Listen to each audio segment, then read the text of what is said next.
যেভাবে দীপু দাসকে বাংলাদেশের ময়মনসিংহে জ্বালিয়ে দেওয়া হয়েছে জ্যান্ত, একইভাবে হরগোবিন্দ দাস ৭৫ বছর, তার ৪২ বছরের যুবক পুত্রকে পশু কাটার তরবারি দিয়ে কাটা হয়েছে ধুলিয়ানে। এ কোন রাজত্বে আছেন আপনি? উস্কে ছিল কারা? মমতা ব্যানার্জিরা, সিদ্দিকুল্লাহ চৌধুরী আর ববি হাকিমরা। ওয়াকফ অ্যামেন্ডমেন্ট বিল কার্যকর হয়নি, কার্যকর হয়ে গেছে। মমতা ব্যানার্জি কি বলেছিল? দিল্লিতে গিয়ে আন্দোলন করুন।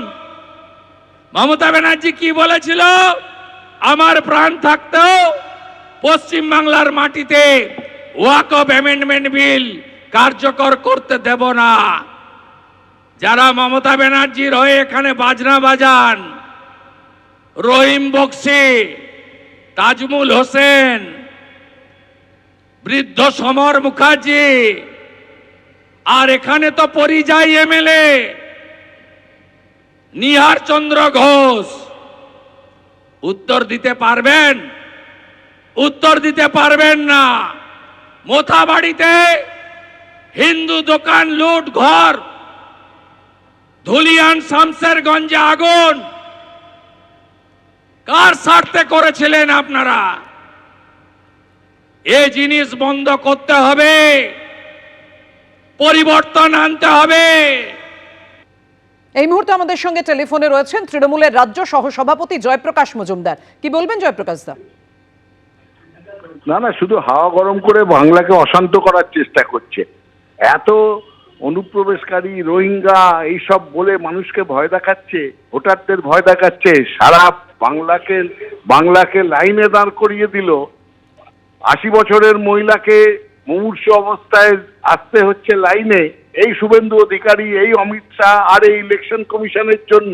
কিন্তু একটা দেখা গেল না রোহিঙ্গা, একটা অনুপ্রবেশকারীকে চিহ্নিত করতে পারলো না ইলেকশন কমিশন। লজ্জা হওয়া উচিত। এইসব মিথ্যে কথা বলে বলে সারা বাংলাকে ভয় দেখিয়ে যে ডিটেনশন ক্যাম্পে পাঠিয়ে দেব, তোমাদের তাড়িয়ে দেব, এই একই কথা বলে যাচ্ছে। শুধু আতঙ্ক তৈরি, বাংলার মানুষকে ভয় দেখানো। বাংলার মানুষ দেখে নেবে সামনে ভোটের বাক্সে যে ভয় কি করে দেখাতে হয়।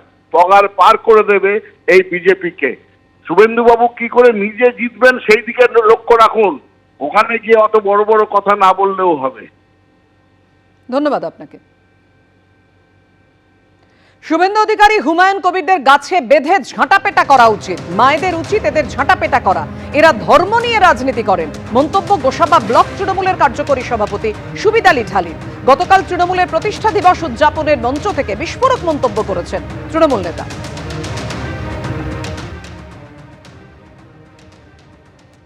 আজকের হুমায়ুন কবির মুসলমানদের ইমাম সেজেছে। 1992 সালে বাবরি মসজিদ হয়, আর 2019 সালে বিজেপির ক্যান্ডিডেট। তখন বলেছে নরেন্দ্র মোদী আমার বাপ।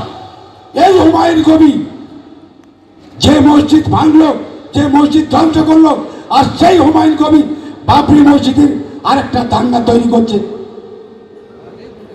এই মুসলমানের এই বাবরি মসজিদ দাঙ্গা তৈরি করছে, কি হচ্ছে? লাখো লাখো কোটি কোটি টাকা। আরে যেরকম শিক্ষক তা সেরকম ছাত্র। আসলে ইসলাম সম্বন্ধে এদের একটা অংশের ধারণা নেই। এরা মসজিদ করছে না ব্যবসা করার জন্য, এরা দাঙ্গা করার জন্য। একদিনও এই হুমায়ুন কবির মতো লোক আজকের ধর্ম বিক্রি করছে। এদেরকে গাছের গায়ে বেঁধে ছেটা পেটা করা উচিত। আমার মনে হয় এই শুভেন্দু অধিকারীর মতো লোক যারা ধর্ম ব্যবসা করছে, এদের ঝাঁটা ফাটা করা উচিত মায়েদেরকে দিয়ে। মন্দির মসজিদের রাজনীতি করার জন্য তুমি ঝাঁটাপেটা করবেন তো ভালো কথা। তো ভাই আগে গিয়ে প্রথম ঝাঁটাটা চ্যারিটি বিজ্ঞানস অ্যাট হোম। তোমার পিসিকে মারো না, তোমার দিদিকে মারো না। সাজে মুসলমান আর করছে একের পর এক মন্দির। মসজিদের রাজনীতি করছে তোমার দলের হুমায়ুন কবির, মমতা ব্যানার্জি তাকে দিয়ে বকলমে করাচ্ছে, আর ঝাঁটা মারবেও শুভেন্দু অধিকারীকে। এদেরকে পাবলিক, হ্যাঁ, এদেরকে গাছে বেঁধে মারবে। আপনি একবারও বললেন না যে প্রান্তিক মানুষের, হ্যাঁ, চাকরিটা চলে গেল কেন? আপনি বলুন, মমতা ব্যানার্জি মানুষের চাকরি না দিয়ে রাজ্যের 3টে কর্নারে তিনি 3টে মন্দির করার প্রতিশ্রুতি দিয়ে বসে আছেন, একটা করে ফেলেছেন সরকারি টাকায়, সেগুলো নিয়ে কথা বলছে না, আর বলছে মন্দির মসজিদের রাজনীতি করছে ভারতীয় জনতা পার্টি। এবিপি আনন্দ, এগিয়ে থাকে, এগিয়ে রাখে।